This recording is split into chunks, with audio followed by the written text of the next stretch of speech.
Καλησπέρα. Μιας και είμαστε στο Ηνωμένο Βασίλειο, θα έλεγα να προσπαθήσουμε να ξεκινήσουμε στην ώρα μας, να ξεφύγουμε και από το stereotype, ξέρετε ότι πάντα καθυστερούμε. You will allow me a few words in Greek first, as we are in the Greek embassy, and then of course we will proceed in the working language. Καλώς ήρθατε. Χρόνια σας πολλά για την ημέρα, χρόνια πολλά στους Δημήτρηδες και στις Δήμητρες, χρόνια πολλά σε όσους είναι από τη Θεσσαλονίκη. Είναι να συστηθώ καταρχάς, με συγχωρείτε, ονομάζομαι Ιφηγένεια Κανερά, είμαι η αναπληρώτηρη επικεφαλής της αρχής. Θα ήθελα να σας καλωσορίσω στην εκδήλωσή μας. Είναι η πρώτη που διοργανώνουμε από την αρχή της πανδημίας και αν κρατήσετε τις μάσκες σας, καταφέρετε και κρατήσετε τις μάσκες σας, ελπίζω ότι θα είναι και η τελευταία. Οπότε σας παρακαλώ πολύ, αν μπορούμε, γιατί δεν μπορέσαμε να τηρήσουμε τις αποστάσεις, διότι μας κάνετε την τιμή και ήρθατε αρκετοί, αλλά ας κρατήσουμε λίγο τις μάσκες μας για να μπορέσουμε να συνεχίσουμε. I'm going to give the floor to our consul to present the event, to present the exhibit, and also say a few words about our esteemed guests. But before that, I would like to invite you all to join us in watching a short video that the organizing committee, the Greece 2021, has prepared and sent to us, and in our view at least, epitomizes, if I'm allowed to say this word, the very essence of the Greek Revolution. So thank you for your attention. Θα ήθελα να σας καλωσορίσω και από πλευράς μου στη σημερινή εκδήλωση. Είναι μεγάλη μου τιμή και χαρά, καθώς είναι και η πρώτη φορά που έχω την ευκαιρία να απευθυνθώ σε εσάς ως ο νέος πρόξενος της Ελλάδας στο Λονδίνο. Η εκδήλωση σημερινή είναι από τις τελευταίες που διοργανώνουμε στο πλαίσιο των εορτασμών για τα 200 χρόνια από την Ελληνική Επανάσταση. Μια πολύ σημαντική στιγμή στην ιστορία μας.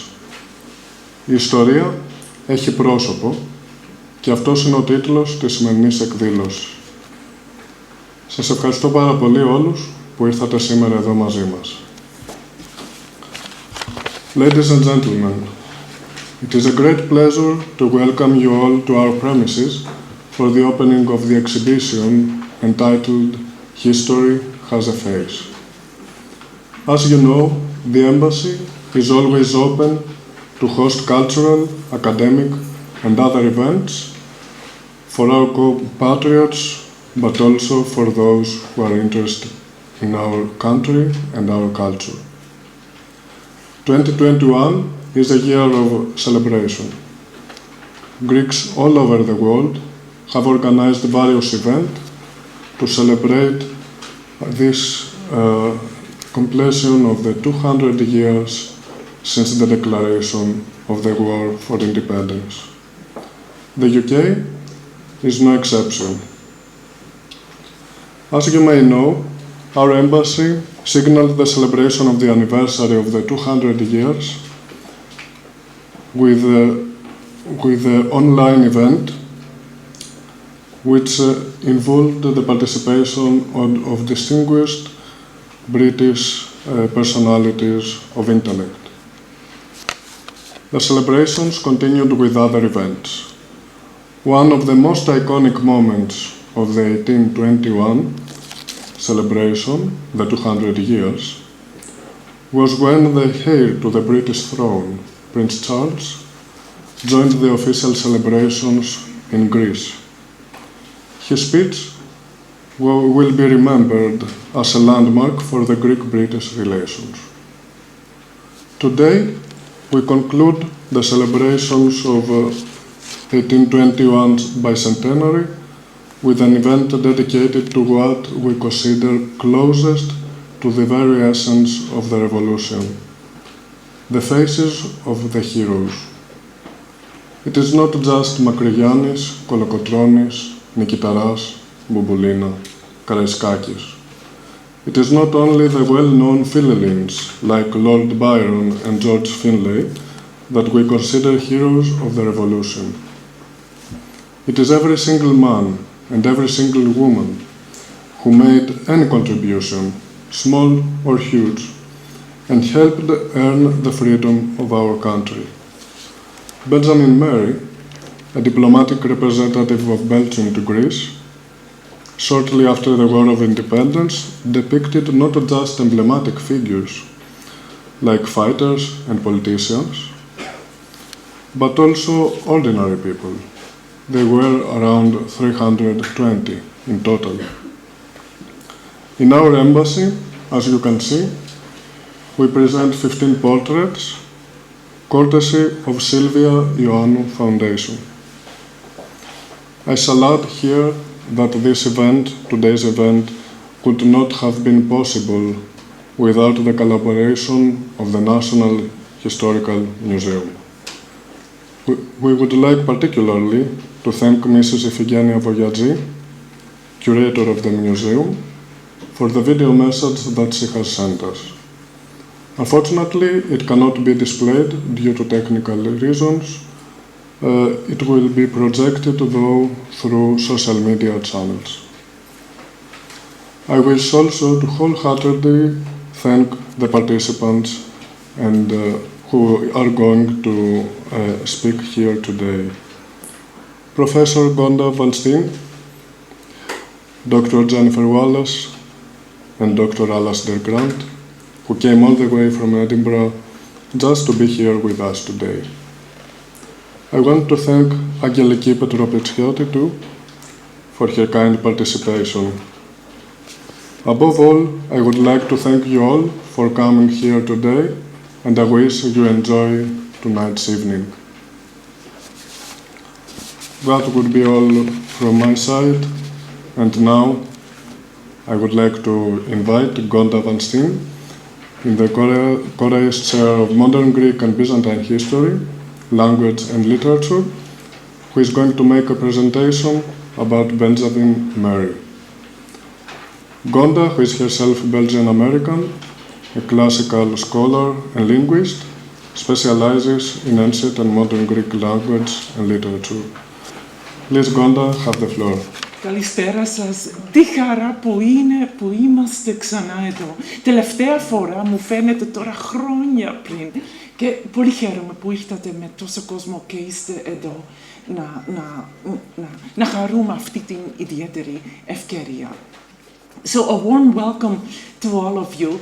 This is indeed another celebration commemorating 1821 in 21, but I want to emphasize that at King's, where I'm from, or at the Anglo-Hellenic League, where John Kittmer is from, or other venues, we are not quite done celebrating 1821.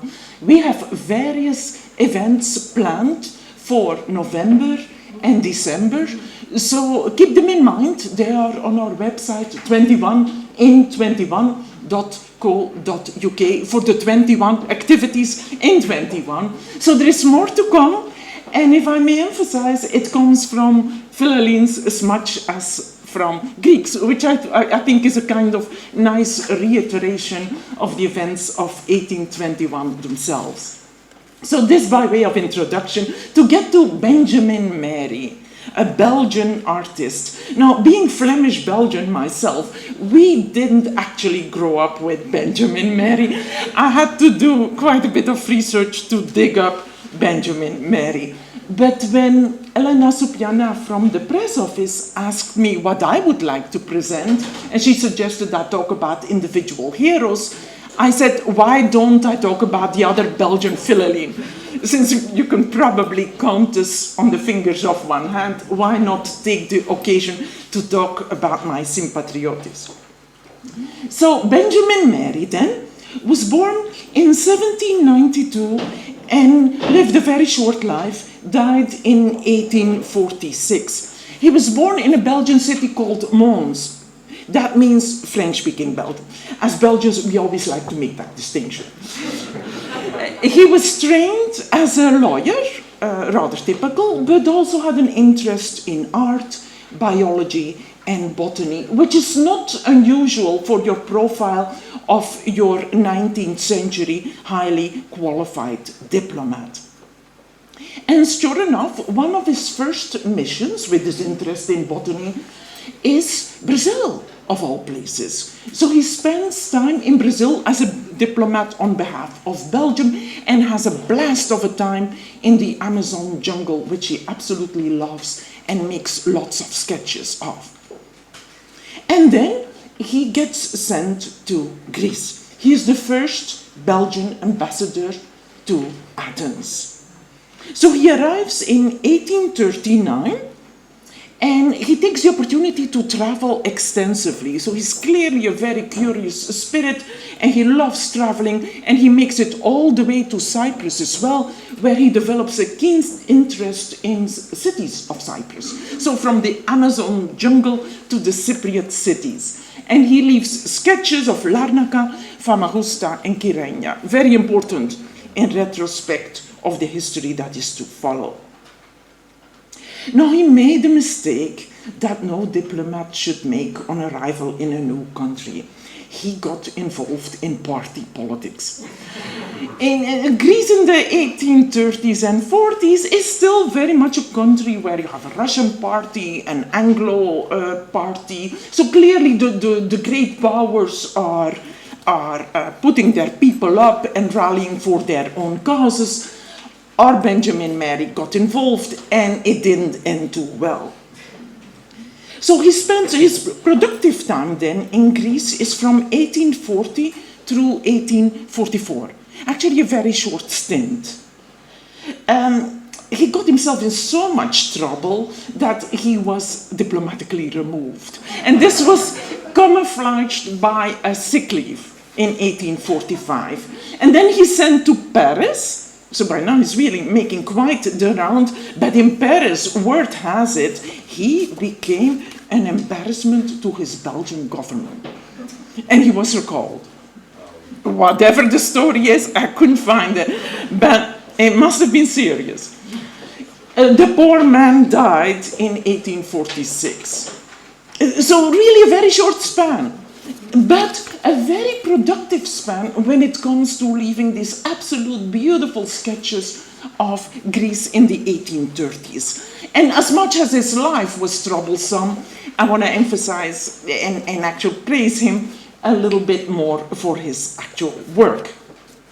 He loved to travel around Greece, and this was probably his escape from those party politics that tied him down. And so he goes around and makes sketches, many sketches. They are not, the ones that are not present here are actually the many sketches he made of women in traditional costumes. And I'm sure the Sílvia Iωάννου Foundation has some of those as well. So it would be worthwhile on a future occasion to also bring the women of Greece back in the traditional costumes, knowing how many of us actually have a keen interest in that. And the sketches that made it to us are military men, revolutionary heroes, politicians, and clergymen. Now, the artistic quality is not exactly of the level of an Jan van Eyck or something like that, to name our Belgian pride, but there is definitely an ethnographic interest. But it doesn't stop there, and now that we've recovered his life, his work, I want to actually take you to the interesting context in which these works were produced. And it's a context that ties Belgium and Greece together in more ways than just one diplomat being a Philhellene. To take you back in time to the London Protocol of 1830, which we saw on the screen, there was a certain young and unemployed prince in Germany by the name of Leopold von Saxon-Coburg, who was offered the kingship of Greece. In those days that happened. And he was the candidate that people could agree on, meaning the superpowers could agree on. It helped that he was on good terms with the British royal house through marriage. So here is young Leopold being presented with the kingship of Greece. And he took a good look at Greece, and rumor has it that he said, whoever becomes king of Greece better doesn't even begin to unpack his luggage. But he gave more official reasons for eventually declining the kingship of Greece. First of all, he felt that more financial assistance should have been forthcoming from the great powers. Good point. Also, he felt that the geographical territory of Greece, which he was promised, was actually not what he was about to be given. Little did he know that Greece was going to expand dramatically, but he didn't have the vision to see it. And then most importantly, he felt that the Greek people were not granted enough freedoms. Mind you, this is what Otto got in trouble for eventually. And eventually got the one who did become king of Greece, Otto of Bavaria, in trouble and led to him being deposed.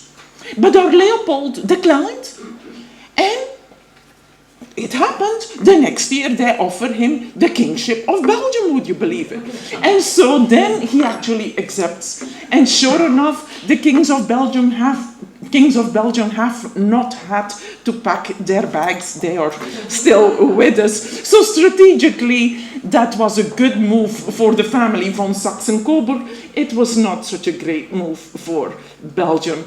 Leopold I was tolerable. Leopold II was horrendous, to say the least.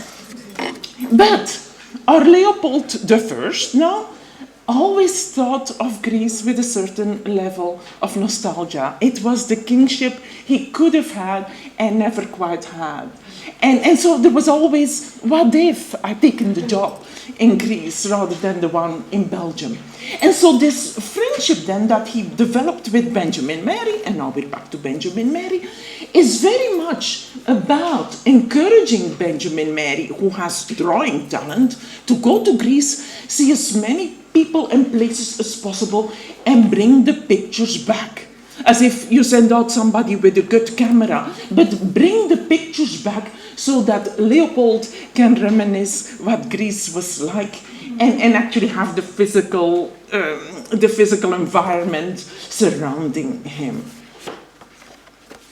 Now, mind you, Leopold kept in touch with Greece and follows the fate of King Otto, who isn't doing so well. And given that he is close to Queen Victoria, Leopold and Queen Victoria communicate about the fate of King Otto. And I want to leave you with these spectacular words to which I subscribe.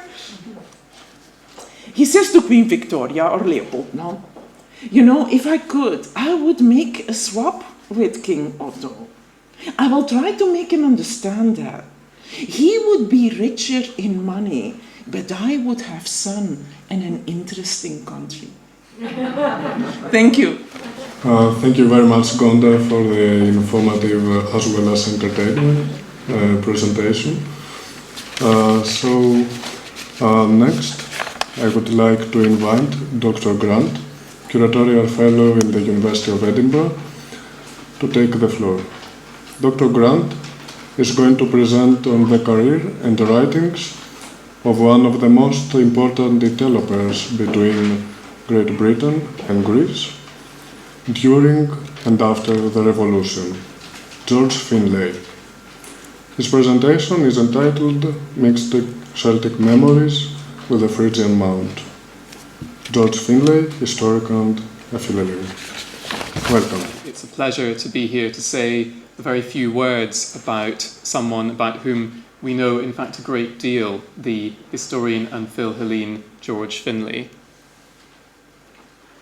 George Finlay was born at the very end of the 18th century in Kent, but he had a Scottish family based largely in the southwest of Scotland, and in fact, when he was very young, he moved up to Argyll, where he spent his formative years with his uncle, Kirkman Finlay, who was a local worthy, serving as an MP for Glasgow and a rector of the University of Glasgow for 2 years.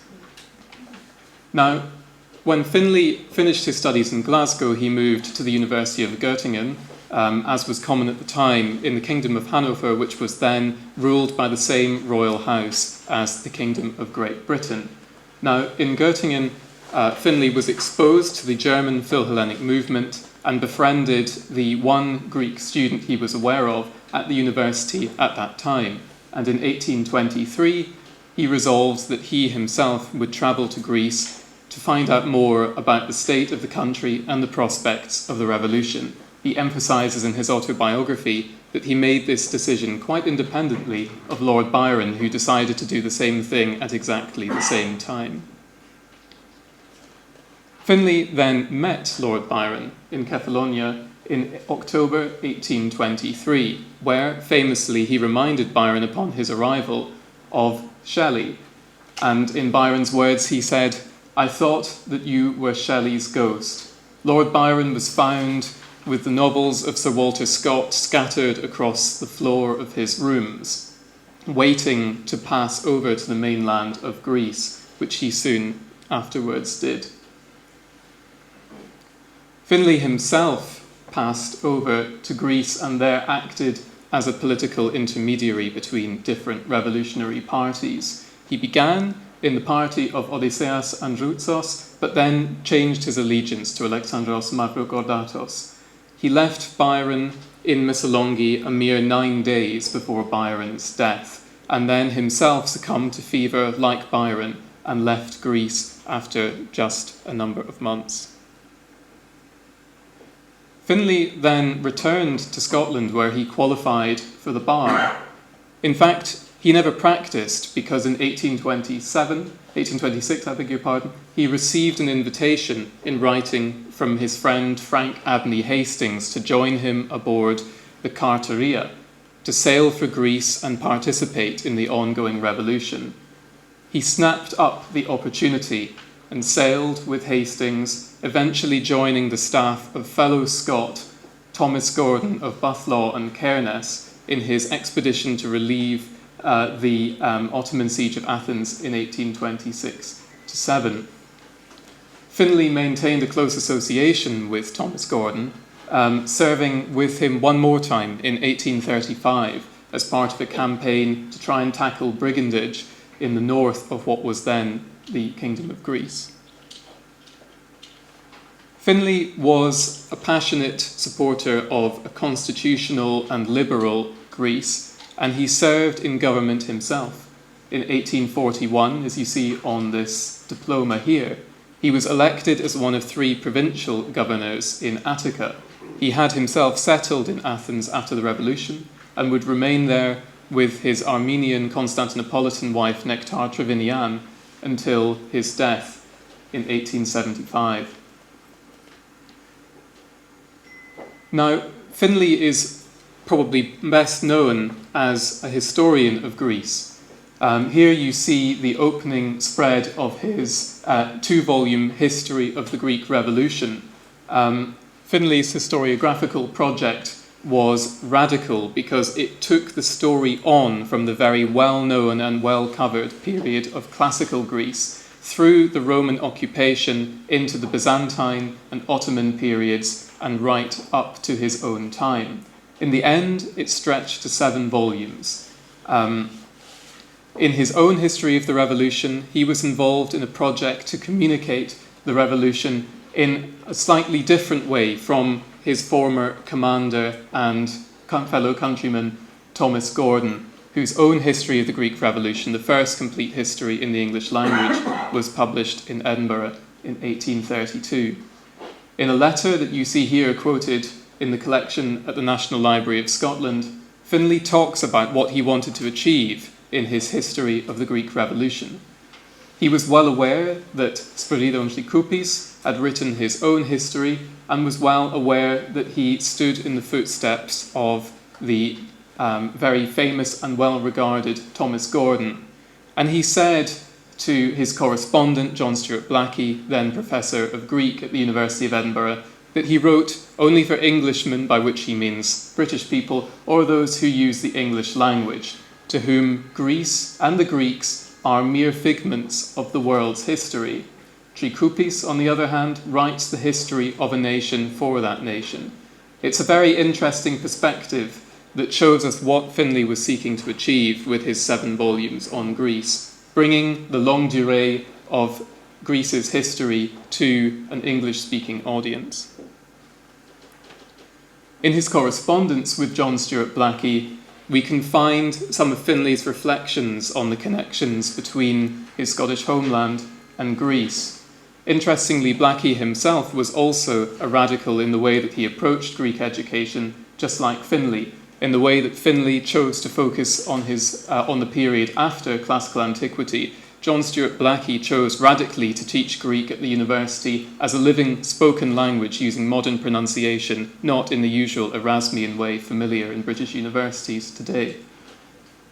In this same letter to Blackie, Finlay describes himself as a political historian. Again, an interesting reflection on how he saw his own contribution to culture and history. And then he quotes some lines of Byron's. The lines mix Celtic memories with Parnassus Mount and Highland linns with Castali's pure founts, are a slightly misquoted couple of lines from Byron's poem The Island, in fact set in the South Sea, but with a hero who is meant to combine Greek and Scottish attributes. These are attributes that are seen to be common between two mountainous lands with traditions of strong military valour and resistance. And in this way, Finlay discusses and mediates the parallels in the histories of these two places. But Finlay also did more than just his 7-volume magnum opus. Little known is that Finlay also brought to light much information on Greece's prehistorical period. In other words, he carried his project right from beginning to end. This image here is from a pamphlet which he published in 1869, translated into Greek, describing objects that he had found and collected himself in various parts of Greece. In this volume, he compared the material culture of prehistoric Greece with that of prehistoric Switzerland to argue for a shared prehistory of Europe and to join up these various scholarly traditions of which he was a leading part. This photograph, this remarkable photograph, possibly, I believe, the only photograph we have of George Finlay, shows him as an older man in the back right in the company of his intellectual circle in Athens. We can see Alexandros Rizos in the bottom left-hand corner. Of course, his father-in-law was the Aberdonian James Skene of Rubislaw, illustrator to Walter Scott through his wife Caroline Skene. And then on the bottom right, we have Konstantinos Paparigopoulos, who I think should be seen in the same light as Finlay as one of these absolutely seminal historians of Greece. Fascinating here to see them in the same room at the same time. This picture is testimony to the literal ongoing conversations between the members of this literary circle in mid-19th century Athens. The items that I've shown you today are displayed as part of an exhibition that will open in Edinburgh in just 2 days' time, on Thursday evening. Athena, the Greek Revolution, and the Athens of the North, very generously sponsored by the A.G. Leventis Foundation. This exhibition looks at the parallels between the period of the Greek Revolution and the contemporary discourse of Edinburgh as representing the Athens of the North, and explores the lives of Philhellenes like George Finlay, who connected these two contexts. And I commend it to any of you who are able to visit it. Thank you very much for your attention. Thank you very much for inviting me here. It's a great pleasure to be here with you all tonight.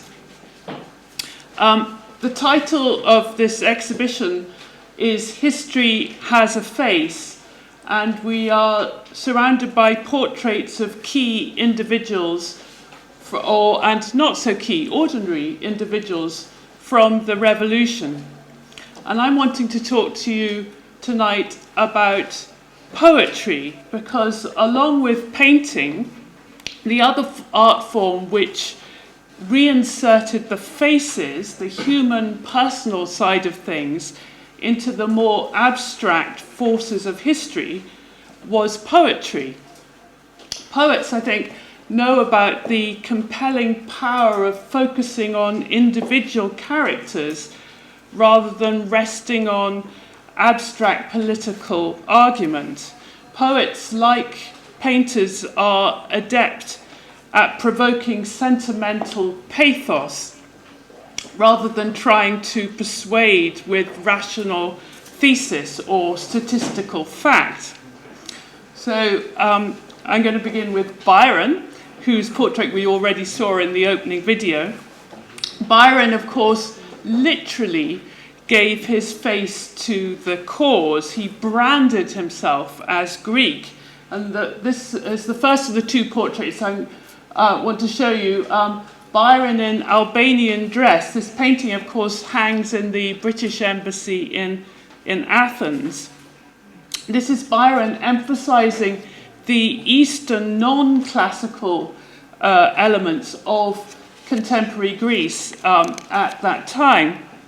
A depiction which he illustrated, of course, in his Oriental Tales, his best-selling poems in the 1813, 1814, 1815, including the Giaour, which is a poem set in Yanina, around the lake there, and supposedly, according to Byron, heard by accident, recited by one of the coffee house storytellers who abound in the Levant and sing or recite their narratives. The second portrait of Byron is Byron in his Homeric helmet, which he personally designed. And in this portrait, rather than the Albanian Eastern side of things, Byron emphasizes the Western classical aspect of Greece, which needed rescuing or restoring.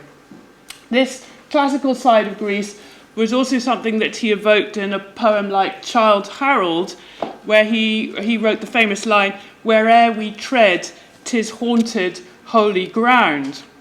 And in these two portraits and in the two kind of sides of his poetry, Byron spoke to the complexity of the conflict which the Greek War of Independence highlighted.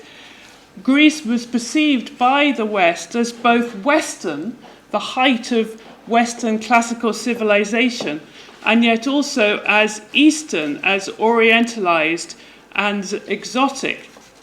And the ambiguities that Byron personified and performed in a way in these portraits and in his poetry partly reduced these conflicting characters of contemporary Greece into kind of branding cliches. In some ways, I think these are very performative portraits, but they also they also in some ways complicated the war. So he showed that there were multiple sides to the conflict and multiple characters of Greece. Can I have the next slide, please? Meanwhile, so second example of the poets and the personal, putting a face to history, if you like, were the popular magazines and newspapers of the day, which published many Phil-Hellenic poems. In the 1820s and 1830s, a new fashion arose in Britain for lavishly illustrated annuals, which were often timed for Christmas, for the Christmas market, and designed particularly for female readers. Actually, some of them were designed as courtship presents as well. And they had names like The Keepsake, Friendship's Offering, The Literary Souvenir, and Forget-Me-Not, all rather kind of sentimental.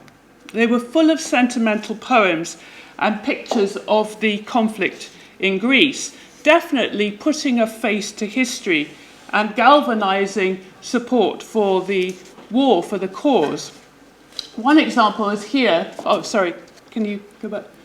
The Greek mother, and you can see a picture of the Greek mother and the poem, or the opening stanza I've reproduced, to go with the picture. And actually, interestingly, in these very, very commercial books, the poems were often commissioned to illustrate the picture rather than vice versa. So the journal would come up with this really great engraving, which they would advertise, and then find a poet to write a poem to go with the picture. But this poem and the picture makes the war about protecting the victims, about seeing the common cause between the British Christian women, because the Christianity of the Greek victims and the religion of the Ottoman oppressors were really emphasized in these poems. So they made a connection between the British Christian women and their female counterparts in Greece. And this is, as you can see, the final line here, fighting, the husband is off fighting for Greece and liberty. Can I have the next slide, please? This is another example of a popular annual, the Literary Souvenir, and this whole edition, this whole issue in 1827 was written by Letitia Elizabeth Landon, who was known by the letters LEL. And in this poem and picture combined, poem written to accompany the picture, Byron is now the face of Greece. This is a portrait of Byron, and is synonymous with Greece and the Philhellenic cause. Can I have the next slide, please?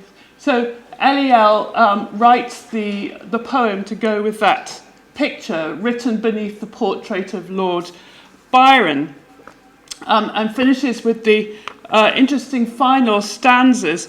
But thou art with the dead, thy life in such a cause was given, most glorious in the sight of man, precious in that of heaven. Marathon and Thermopylae, such soil was fitting grave for thee. So now writing about Greece and writing about Byron and writing about the association of Byron giving his life to the Greece of Marathon and Thermopylae was becoming kind of cemented, if you like. The other, can I have the next slide, please? The other main poet of the published in the annuals, and this is the age of female poets, I should say, the two biggest bestsellers of the 1820s and 1830s after Byron died was LEL and Felicia Hemans. And Felicia Hemans wrote many poems about the state of Greece. And in this example, her poem responds to the picture, which is a kind of, it's a bit difficult to see here, but it's a Poussin-type painting of an imaginary victorious Greek fleet returning to an impossible fantasy of a Greek city. But it's also got the epigraphic quote from Byron, fill high the bowl with Samian wine, our virgins dance beneath the shade, which is taken from his poem, The Isles of Greece, which you probably all know, itself extracted out of context from Don Juan. So this is in some ways a kind of hybrid type of form of citation, picture, Byron poem, and fresh poem, a sort of, if you like, an illustration of the many faces of Philhellenism which went to produce the general sentiments. And the next slide, please.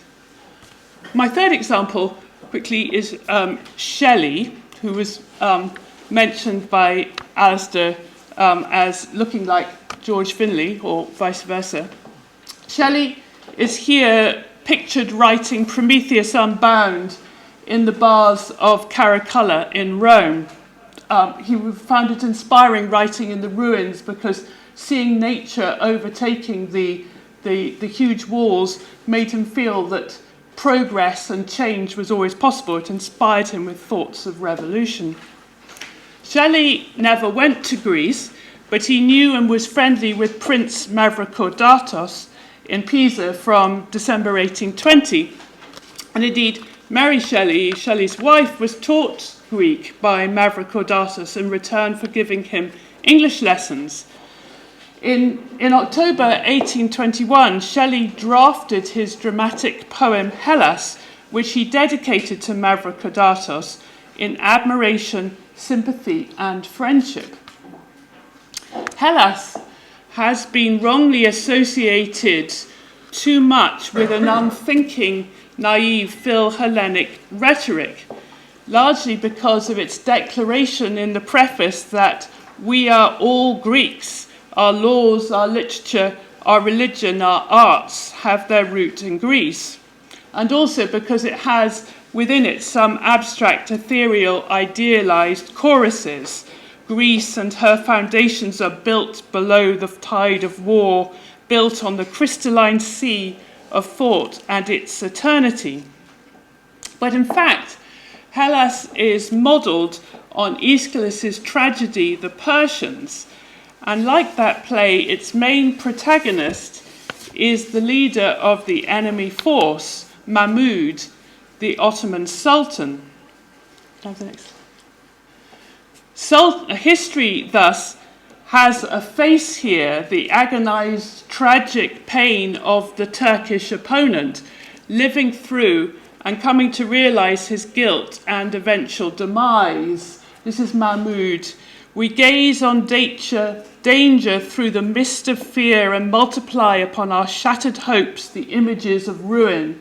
Come what will, tomorrow and tomorrow are as lamps set in our path to light us to the edge, through rough and smooth, nor can we suffer aught which he inflicts not, in whose hand we are.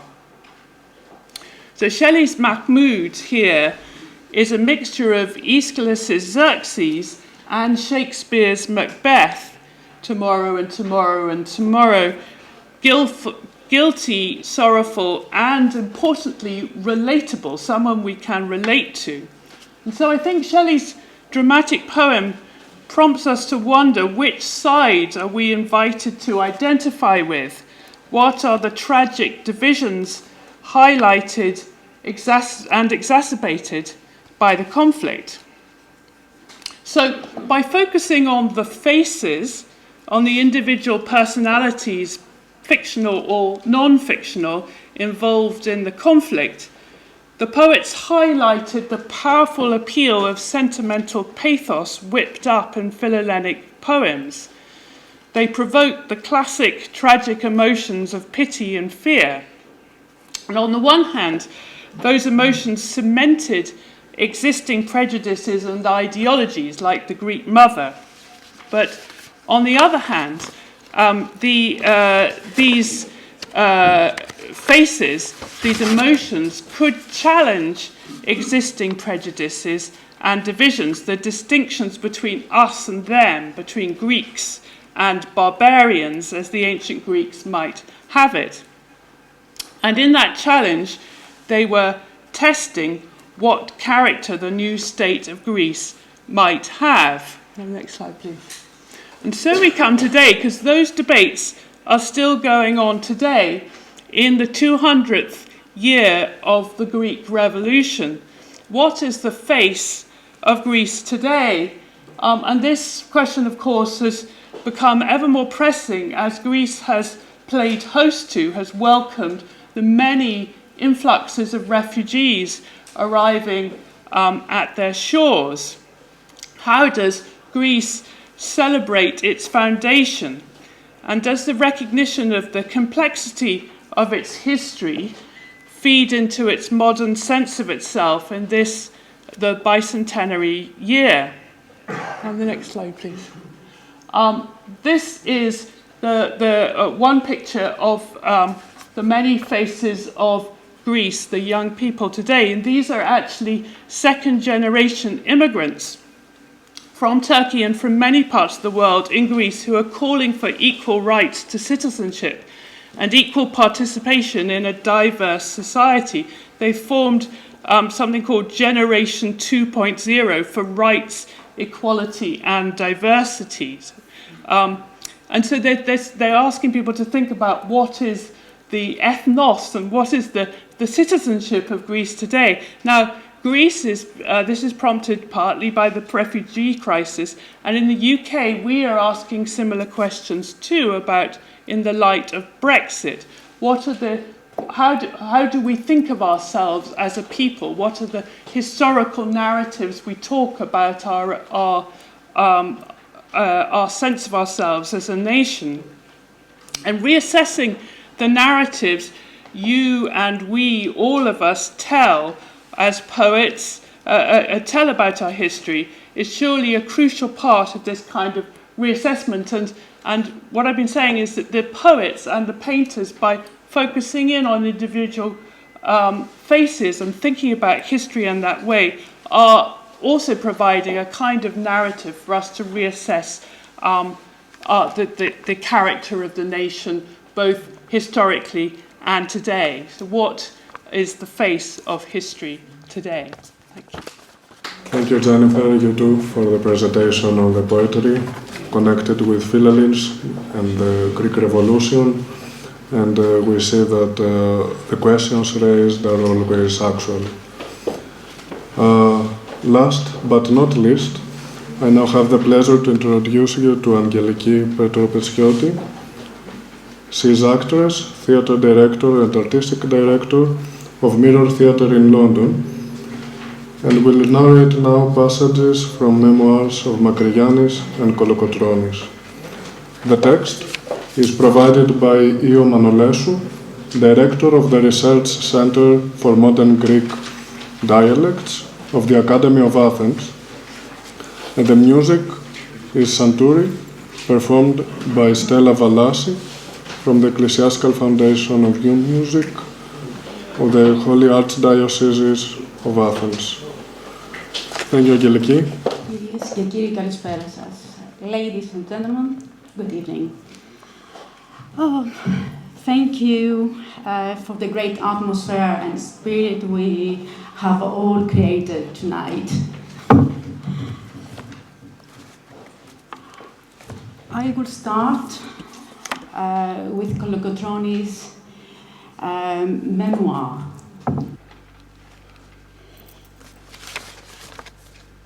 Η Επανάσταση η δική μας δεν ομοίαζε με καμιάν από όσες γίνονταν τη σήμερον στην Ευρώπη. Της Ευρώπης οι επαναστάσεις εναντίον των διοικήσεών των είναι εμφύλιος πόλεμος. Ο εδικός μας πόλεμος ήταν ο πλέον δίκαιος, ήταν έθνος με άλλο έθνος, ήταν με έναν λαόν όπου ποτέ δεν ήθελησε να αναγωνιστεί ο στιούτος, ούτε να ορκιστεί, παρά μόνον ό,τι έκαμνεν η βία. Ούτε ο Σουλτάνος ήθελησε ποτέ να θεωρήσει τον ελληνικών λαόν ως λαόν, αλλά ως σκλάβους. Μια φορά, όταν επήραμε τον Ναύπλιον, ήρθε ο Άμιλτον να με ειδεί. Μου είπε ότι πρέπει οι Έλληνες να ζητήσουν συμβιβασμόν και η Αγγλία να μεσητεύσει. Εγώ του αποκρίθηκα ότι αυτό δεν γίνεται ποτέ. Ελευθερία ή θάνατος. Εμείς, καπετάν Άμιλτον, ποτέ συμβιβασμόν δεν έκαμαμε με τους Τούρκους. Άλλους έκοψε, άλλους εσκλάβωσε με το σπαθί. Κι άλλοι, καθώς εμείς, ζούσαμε ελεύθεροι από γενεά εις γενεά. Ο βασιλεύς μας σκοτώθη. Καμία συνθήκη δεν έκαμε. Η φρουρά του είχε παντοτινόν πόλεμο με τους Τούρκους και 2 φρούρια ήταν πάντοτε ανυπότακτα. Με είπε, ποια είναι η βασιλική φρουρά και ποια είναι τα φρούρια. Η φρουρά του βασιλέως μας είναι η λεγόμενη κλέφτε.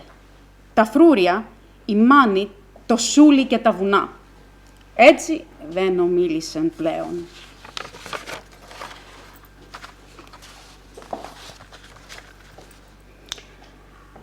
Όταν αποφασίσαμε να κάνουμε την Επανάσταση, δεν συλλογιστήκαμε ούτε πώς είμεθα, ούτε πώς δεν έχουμε άρματα.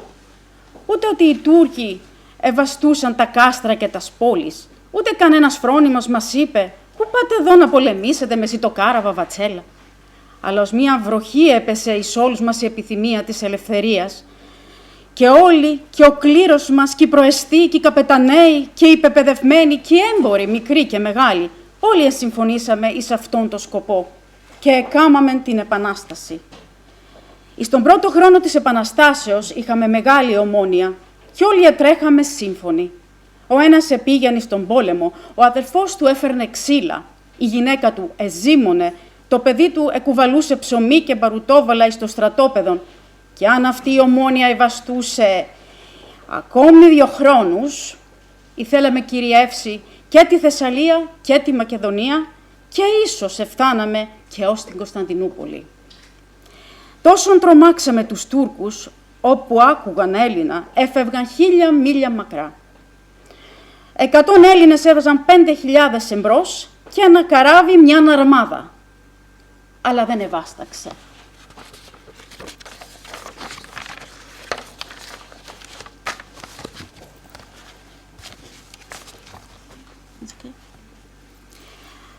Ομιλώ με τον αρχηγό των ρωσικών στρατευμάτων και με λέγει ότι ο αυτοκράτορ τον διέταξε να παραδεχθεί στην δούλευση όσους θέλουν να έμβουν και να υπάγουν να χτυπήσουν τον Ναπολέοντα. Του αποκρίνομαι, όσον για το μέρος μου δεν εμβαίνω εις τη δούλευση. Τι έχω να κάνω με τον Ναπολέοντα? Αν θέλετε όμως στρατιώτας για να ελευθερώσουμε την πατρίδα με, σε υπόσχομαι 5 και 10.000 στρατιώτας. Μια φορά ευαπτιστήκαμε με το λάδι, ευαπτιζόμαστε και μια με το αίμα. Για την ελευθερία φυσικά της πατρίδος μας. Όχι τα κλαριά να μας κόψεις, όχι τα δέντρα, όχι τα σπίτια που μας έκαψες, μόνον πέτρα πάνω στην πέτρα να μην μείνει, εμείς δεν προσκυνούμε. Μόνον ένας Έλληνας να μείνει, πάντα θα πολεμούμε και μην ελπίζεις πως την γη μας θα την κάμεις δική σου. Βγάλ' το από το νου σου. Λαβαίνοντας την απόκριση ο Κεχαγιάς, την ευθύς έβαλε το έργο του φωτιά και τσεκούρι.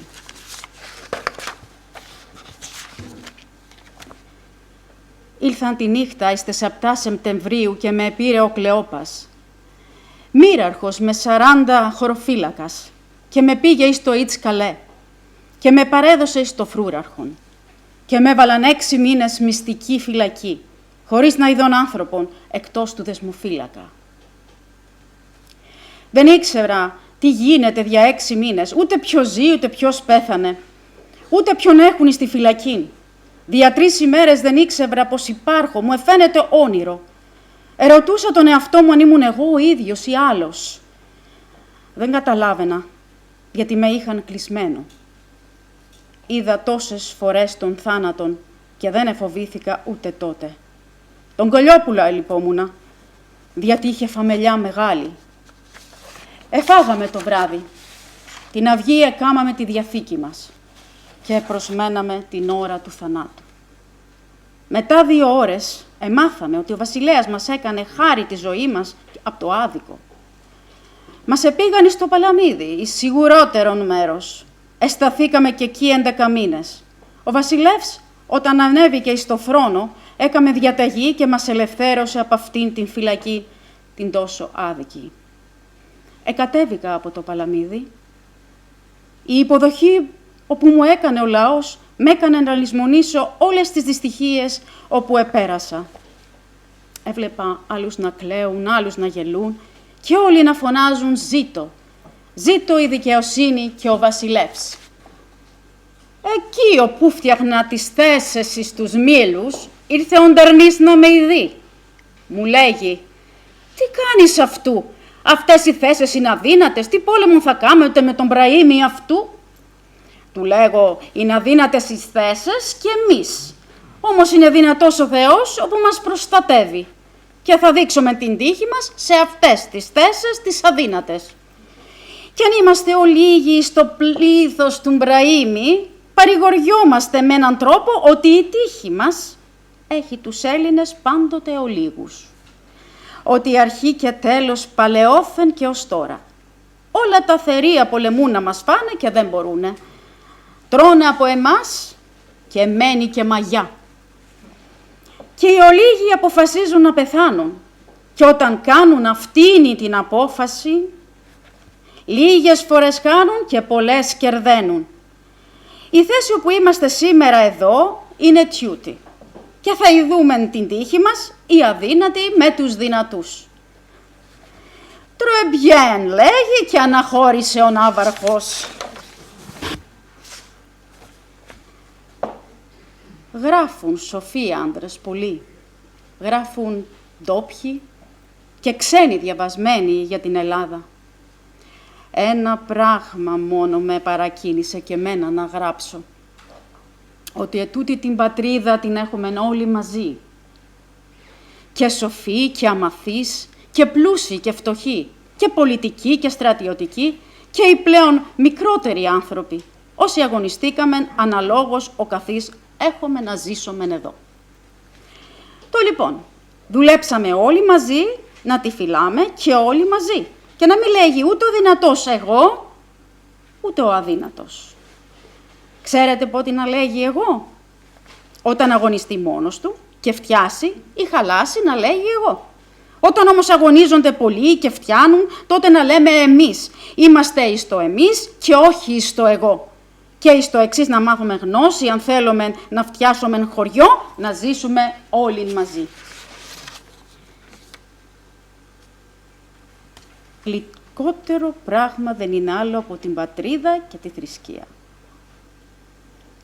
Όταν δι' αυτά τον άνθρωπο δεν τον τύπτει η συνείδησή του, αλλά τη δουλεύει ως τίμιος και τα προσκυνεί, είναι ο πλέον ευτυχής και ο πλέον πλούσιος. Και για να μιλώ την αλήθεια, κατατρέχομαι και από βασιλέα και από προκομμένους. Θέλουν την αλήθεια και όποιος την πει κινδυνεύεται. Αλήθεια, αλήθεια πικριά όπου είσαι. Ούτε οι βασιλείς σε ζυγώνουν, ούτε οι προκομμένοι. Μόνο ρωτούν για σένα κι ύστερα σε κατατρέχουν.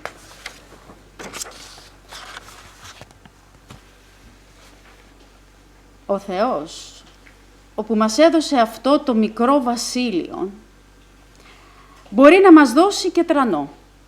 Και τότε αυτός ο ίδιος θα βασιλέψει. Εγώ τόση τύχη έχω, σολντάτος είμαι. Αν δεν με πέθανε το τουφέκι του Τούρκου, θα με πεθάνει το σκαλιστήρι. Όμως εγώ δεν ξέρω κολακίες και πάντοτε του είπα την αλήθεια. Ό,τι γράφω εδώ, του το είπα και στο ματικός Πολάκης. Ότι σε αυτήν την πατρίδα που βασιλεύει αυτός, όσο να γίνει έτοιμον των βασίλειων, έλειωσαν λιοντάρια. Εγώ μπρος εκείνους είμαι ένας ψήλος. Όμως έκανα κι εγώ ό,τι μπορούσα. Είχα 2 ποδάρια, τζακίστη τόνα. Είχα 2 χέρια, έχω 1. Την κοιλιά μου τρύπια, το κεφάλι με 2 τρύπες. Το λοιπόν, αν θέλουμε τον ολίγο να γίνει μεγάλον, πρέπει να λατρεύουμε Θεό, να αγαπάμε πατρίδα, να έχουμε αρετή, τα παιδιά μας να τα μαθαίνουμε γράμματα και ηθική. Αυτό μου κόβει το κεφάλι μου και λέω.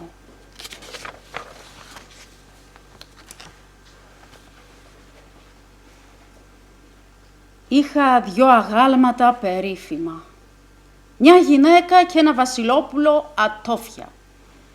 Φαίνονταν οι φλέβες, τόση εντέλειαν είχαν. Όταν χάλασαν τον πόρο, τα είχαν πάρει κάτι στρατιώτες και εις το Άργος τα πουλούσαν κάτι Ευρωπαίων, 1000 τάλαρα γύρευαν. Άντεσε κι εγώ εκεί, πέρναγα, πήρα τους στρατιώτες, τους μίλησα. Αυτά και 10.000 τάλαρα να σας δώσουνε, να μην τον καταδεχτείτε να βγουν από την πατρίδα μας. Δι' αυτά επολεμήσαμε. Η πατρίδα του κάθε ανθρώπου και η θρησκεία είναι το παν και πρέπει να θυσιάζει και πατριωτισμόν και να ζει αυτός και οι συγγενείς του ως τίμοι άνθρωποι εις την κοινωνία. Και τότε λέγονται έθνη. Όταν είναι στολισμένα με πατριωτικά αισθήματα, το εναντίον λέγονται παλιόψαθες των εθνών και βάρος της γης. Και όσο αγαπώ την πατρίδα μου, δεν αγαπώ τίποτε άλλο.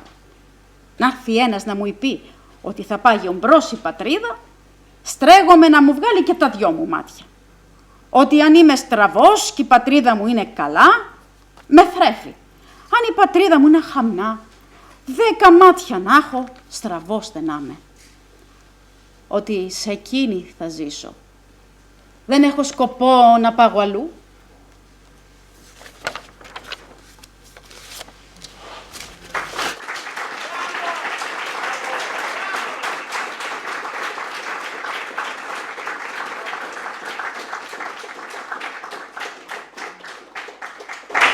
I would like to thank the Greek Embassy to invite me to tonight. Okay. Special thanks to Elena Soupiana for the organization of her cooperation. Many thanks to Stavroula Metaxa for the precious help and the staff of Greek Embassy. And of course, all of you for joining us to celebrate the Ochi Day and the 200 years anniversary of the Greek Revolution. Χρόνια πολλά, Ελλάδα!